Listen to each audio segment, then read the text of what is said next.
বিসমিল্লাহির রহমানির রহিম।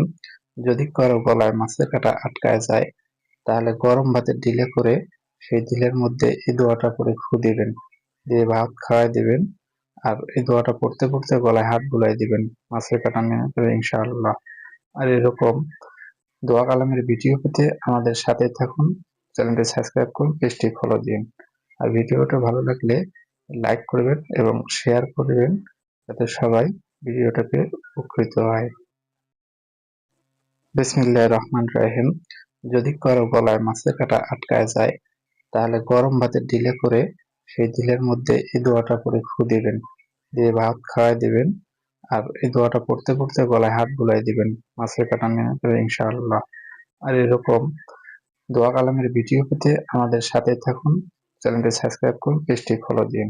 আর ভিডিওটা ভালো লাগলে লাইক করবেন এবং শেয়ার করবেন, যাতে সবাই ভিডিওটাকে উপকৃত